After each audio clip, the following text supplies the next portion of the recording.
Is a story that has some folks in court today. It starts off with a BC-based Quadriga. They're going to court in Halifax today to claim protection from its creditors under Canadian bankruptcy law.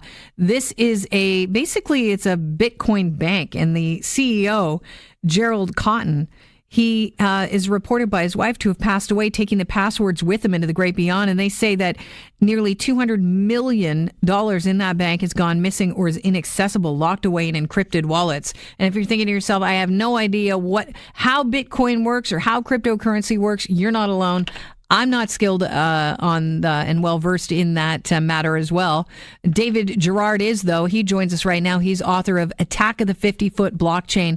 David, what is, if you could give us a little bit of history on this bank, Quadriga, that I'm just hearing of for the first time today, and what's going on? Okay, so Quadriga, it's not quite a bank. It's a Bitcoin exchange. So Bitcoins and other cryptocurrencies, you can treat them like commodities, right? You buy a lump of this stuff and you can sell it, trade it, whatever, or you can use it as currency to buy stuff with. Mostly people just trade it. So what people were doing was they were putting money onto the exchange and buying Bitcoins with it. Then they were buying and selling those with other people to try to get ahead, and then they'd try to cash out, and maybe they'd be richer and maybe they'd be poorer.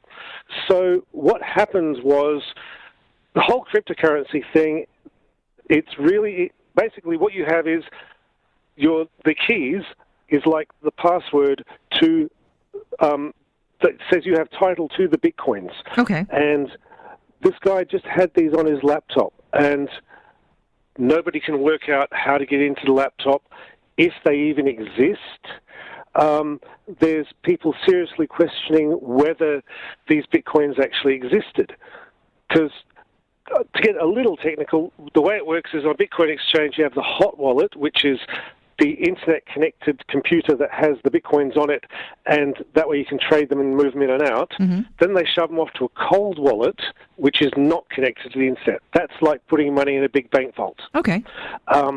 So it's that sort of concept. So, and it might be on a USB stick or on a piece of paper even. So somewhere there are supposedly a couple of $100 million of Bitcoins in cold storage. Now, there's now question that these even existed. Was Quadriga actually trading insolvent all that time? Because during 2018, there's at least one analyst who said that they just were paying withdrawals by waiting until someone deposited some money. They didn't have enough cash or coins on hand either. So it's all a huge mess. So at the moment, they've gone to bankruptcy court because the guy's widow has said, look, he didn't tell me any of this stuff. I'm finding out now. We need bankruptcy protection so everyone's protected. It might be a disaster where everyone gets like a cent on the dollar, but at least it'll be done fairly. So that's locked up for 30 days. Then they'll probably get another extension on that.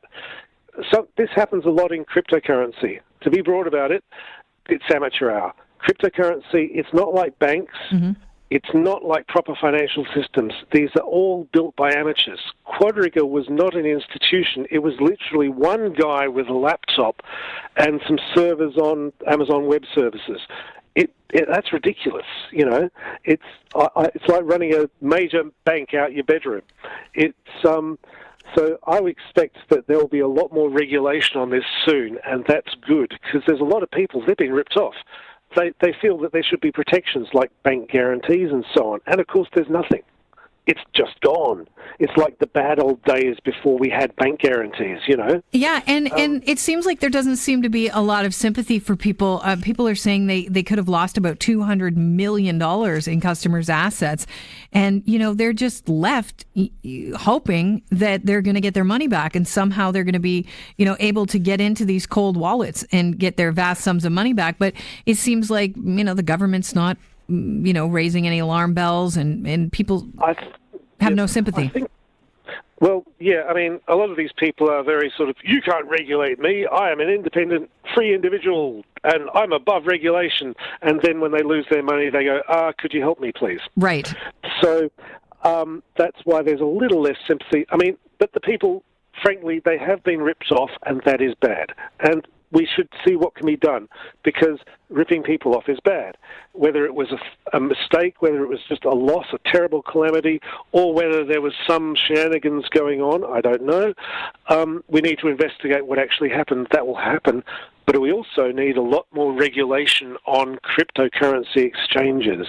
Like, I don't know who in Canada would be the correct body, but you can bet that all the financial regulators will be talking about this and working out, right, is it you? Well, you'd better come down on them like a ton of bricks. Make sure there's basic guarantees. Do you have good systems? Do you have compliance? Do you have a bank account? Can you show where you are, where your offices are? All the basic stuff you'd expect, and not just be one guy with his laptop wherever he happens to be in the world. That's weird and ludicrous. So the world of cryptocurrency, it's very much the Wild West. So people have not so much sympathy, but a bad thing has happened here, and thankfully they are now looking into what's happening. So I do think that there will be much more regulation on this, as there should be. But, people hear Bitcoin, cryptocurrency, and, I think they want to get in while the getting's good. And, if you hear it, uttered in news stories, and you tend to think, okay, well, it's got to be for real, and I've got to be able to, maybe I'm in early days here, and if you invest in it, how would they find someone that is reputable? That's a really good question, and if you find out, tell me. But basically, you can make a fortune from this, but you can also lose your shirt, because it's completely zero sum. Every dollar someone makes, someone else lost. It is absolutely dog eat dog. I personally think that there should be a lot of restriction on advertising cryptocurrencies to the retail public. It should be strictly for people who know what they're losing, or on a sort of gambling level. Because, it is gambling. It's basically, you have to it's trading at the level of professional gambling. We have to know what you're doing and have enough buffer that you won't lose on it. And it's like if you have a gamble on something, like, fine, put $10 on it, and if it goes up, good, and if it goes down, great. But it's not an investment, and you could lose your shirt. There are people who will always want to invest in. Every one of us has this uncle who always has a scheme, and he always loses his money. Right. He'd be the one into Bitcoin. So people like that will always find something to blow their cash on. But that's why we need a bit of protection on this stuff. So at least it's. If it was only as regulated as gambling, then that would be good, Mm-hmm. It's not even that regulated. Wow. So this is a huge warning to people that might be tempted to try and make a fortune in this unregulated sector. Treat it as gambling. Don't put any money into it that you could not afford to go up and smoke tomorrow. Maybe you'll get lucky. You probably won't. And it's basically full of shark-infested waters, and you look like food. Do you think that these people have any hope in recouping any of their Bitcoin funds? I don't know. They're finding more and more dribs and drabs of coins that were in various places. Cotton, apparently he put a bunch of the Quadriga coins not in cold wallets, but he had them on other crypto exchanges. So the talk that they were insolvent, there is a hypothesis that he was trying to trade the coins elsewhere to try to build up their reserves again and trade back into solvency. But as I said, this is unproven. It's currently surmised, but it's surmised backed by some evidence. So I must stress that I'm speaking off the top of my head there, sure. But people are looking in that direction. So, I don't want to state this as a solid claim, because it isn't one. Yeah. But people are trying to work out what's going on. Nobody knows. This is the talk online. Yeah. Yeah. This is cryptocurrency journalism. It's what I do. So, this is the big story of everywhere at the moment. Can you believe that mainstream media is not picking up this story and running with it? Well, I can, because the thing about the crypto economy, it generates headlines when, Bitcoin's worth $20,000 US. Whoops, now it's worth 3,000, But that's, interesting. But it doesn't intersect with the real-world economy that much.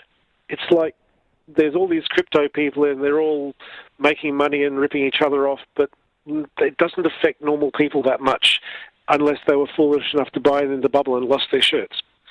So that's probably they should pay more attention, because when there's big financial shenanigans going on, it doesn't matter if they're happening under the radar. That does affect the world. And people are a lot worse at judging investments often than they should be. Mm-hmm. So you can, as you said, you see these ads, you think, oh, Bitcoins must be really good.